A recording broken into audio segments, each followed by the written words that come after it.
Welcome to another episode of Nightly Mystery and Horror. Deep within the frozen barrens of Siberia lies a colossal tear in the Earth's crust. From satellite imagery, it resembles a jagged, silver crescent carved into the desolate wasteland. This is Lake Baikal. Dating back over 50 million years, it reigns as the oldest lake on our planet and the deepest continental rift valley in existence. It holds a staggering 1/5 of the world's surface freshwater. To put its sheer volume into perspective, if all the freshwater on Earth were to vanish overnight, Lake Baikal alone could sustain the global population for 42 years. Yet, what makes this monumental body of water so profoundly unsettling in the dead of night isn't its scale. It is the biological paradox lurking beneath its crystalline surface. When you plunge into this strictly freshwater abyss, far past where the last rays of sunlight die, you are confronted with an ecosystem that belongs in the deepest trenches of the open ocean. Pods of Baikal seals glide through the pitch-black waters, navigating subaquatic jungles of thick, freshwater sponges that cling to the lake floor. Even more bizarre are the aberrant, logic-defying life forms hidden in the darkness, creatures that seem entirely alien to the world of freshwater. Over a kilometer down, in the crushing blackness of the lake bed, lives a ghost known as the Baikal oilfish. Its anatomy mirrors the grotesque, specialized dwellers of the oceanic trenches. They possess not a single scale.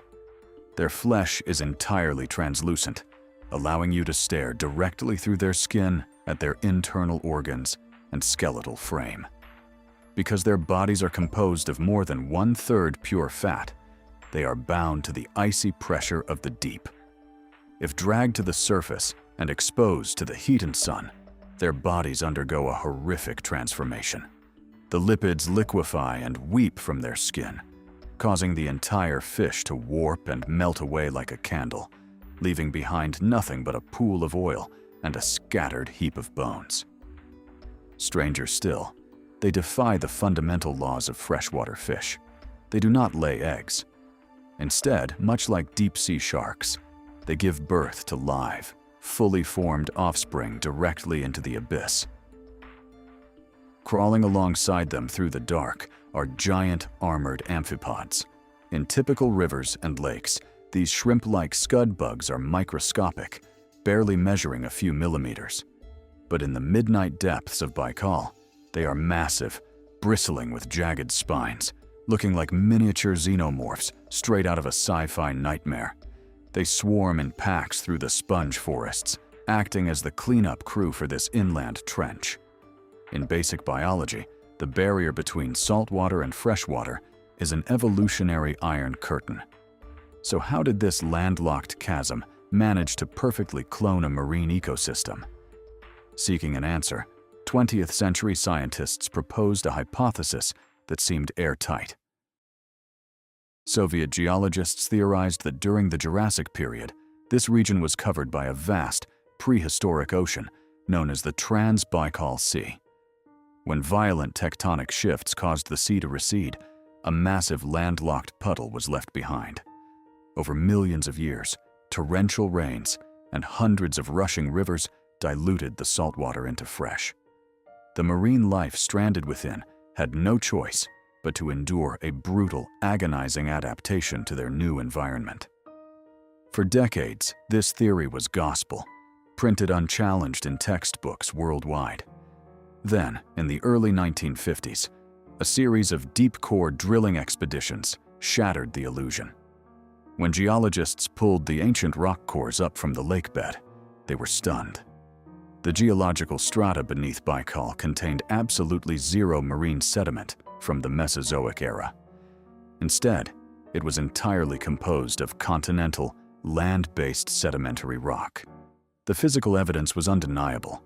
Lake Baikal had always been landlocked. There was no ancient ocean. It wasn't the leftover puddle of a retreating sea. It was a pure, terrestrial abyss, violently torn open by the shearing forces of the Earth's crust. If the ancient ocean theory is dead, and the sea never reached this place, where did these marine-like entities come from? In the movie Jurassic Park, there is a famous line: "Life will find a way." Mainstream science keeps trying to trace their lineage across impossible distances, but perhaps we need to break free from conventional, rigid frameworks. What if the answer is far more uncanny?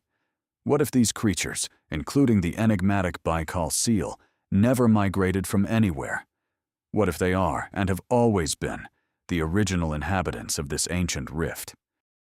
Consider the setting: an isolated chasm that has existed for 50 million years, rocked by over 2,000 earthquakes annually, with hydrothermal vents spewing heat into the freezing depths.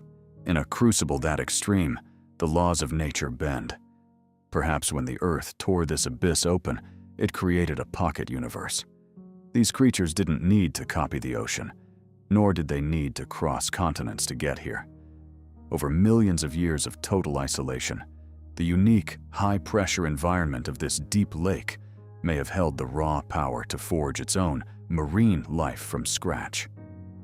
In this forgotten corner of the planet, life has utterly shattered our human definitions of fresh water and ocean.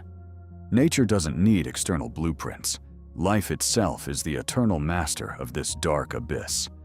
During a catastrophic earthquake in the 19th century, Lake Baikal swallowed 200 square kilometers of shoreline hills in a single night, dragging them down into the dark to create a new, pitch-black bay.